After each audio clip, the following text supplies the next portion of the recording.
So I was caught in VHC yesterday. It's a patent company and it had kind of infringement copyrights with Apple. And it was up 30% and I just thought I'll short it. And it broke multi-month, multi-year highs and I held on and it squeezed me to the death. Nearly lost a lot of money. It came right back down, but I should have cut the loss at the multi-month breakout level. And that is my advice to you. Don't be a bag holder. Don't hold on to stocks. Take the loss. It's okay to lose.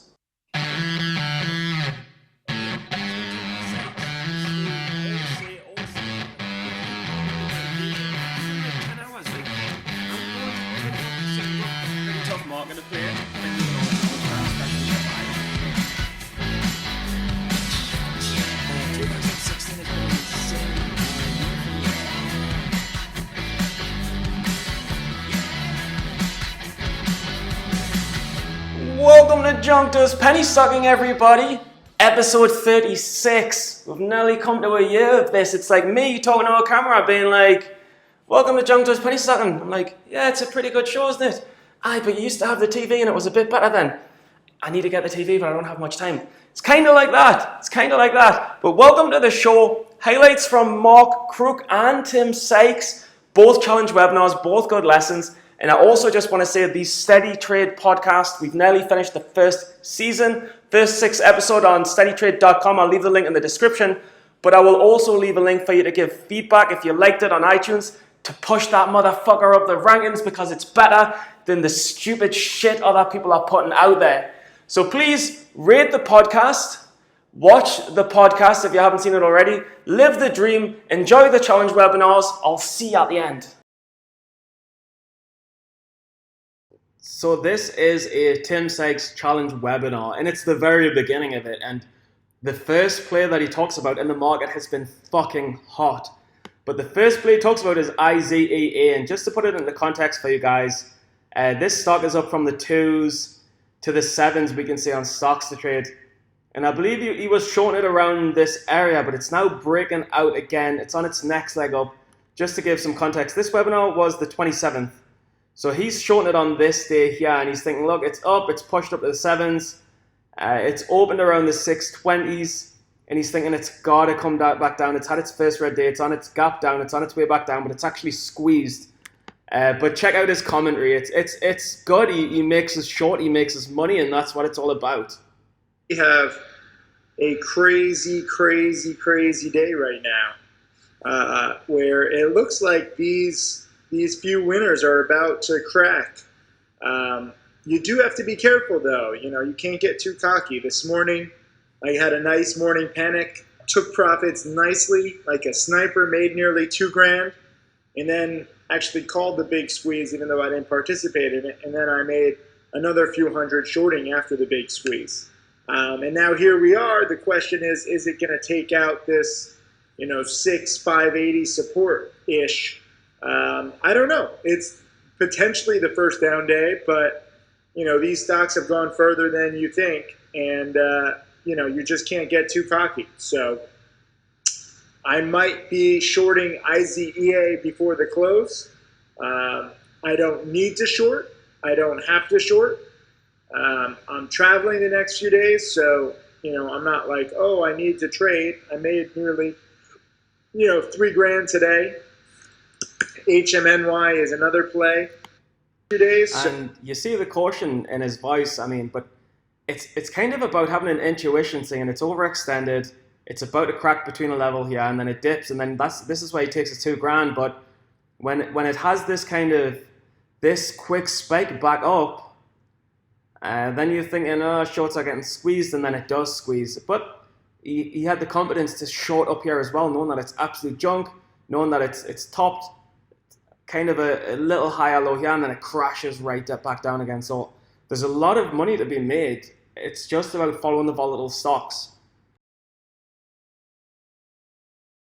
This is a Mark Crook webinar, and it's very, very good intuition.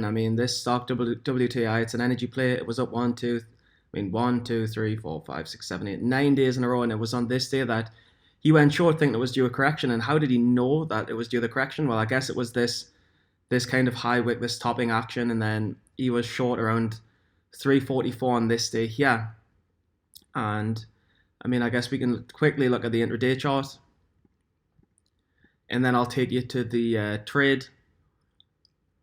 But just to give you some perspective, yeah, I mean, it was kind of falling off this cliff around the 350s, and this is where he got short here, and then it completely failed the next day. But let him talk you through it on the challenge webinar. WTI, I'm short at 344, about to go red. I think it's a pretty solid setup, and this is I'd be willing to hold overnight if it goes red convincingly. And it's a play, as I said. I've been watching it for a while. First red day, potentially, anyways. I think that makes for a very solid setup.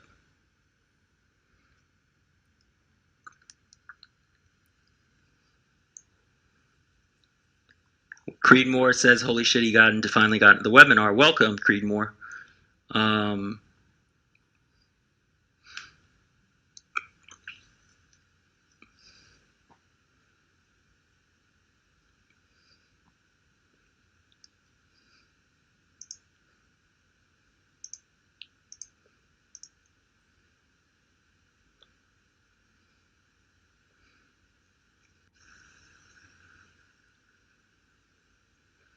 So my risk right now would be 350, 352, 353, 354. As long as WTI hangs around this area, the better odds that it really starts to unwind towards the end of the day. So there's just so many plays right now. Tough to really, Yeah, I mean, that's easy to wrap up. You can see that it's majorly overextended. It's been up like 9 days in a row, and then when it starts to kind of break this kind of support here, especially around the 350s, it's kind of the beginning of the correction, which goes all the way down to the 290s, which is a pretty massive downside when you think about it. It's a good 20%-ish plus.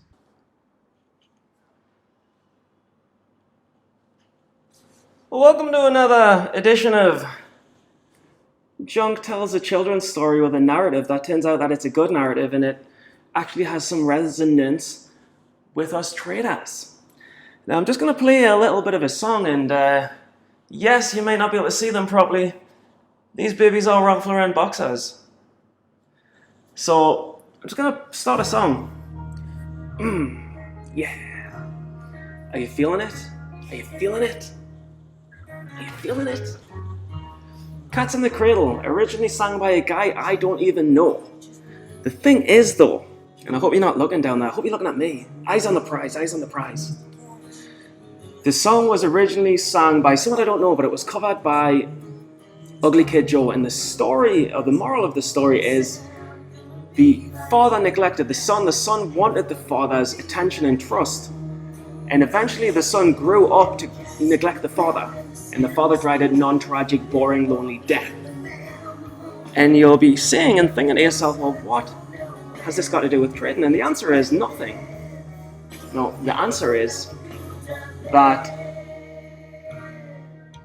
the old man went on to regret that he neglected his younger self, just like us as traders, and just as us as humans will grow up to neglect the work that we didn't do as our younger selves. And whether it's God's intervention or it's a man from Mars sending me signals of light, for some reason a couple of years ago I realized that I could not neglect this. Maybe it's raised from the stardust of this famous supernova in the world, or maybe I'm just maturing as a human, I don't know, but I realized that I cannot waste another day, and you shouldn't waste another day too, because you will grow up to be the old man in the Ugly Kid Joe song that fucking died a lonely death. So I just want to say, listen to the moral of the song, it's a good moral. Work hard every day, live the dream every day, and never waste a second. Not on the PlayStation, not on movies. Like, if you're gonna spend time with families. Like, spend time in the gym. Like, live longer, feel better. And I'll leave you with that. Comment, cats in the cradle. And I'm ill as fuck. I have the flu and I'm still doing this. Cats in the cradle, live the dream. I'll see you all later.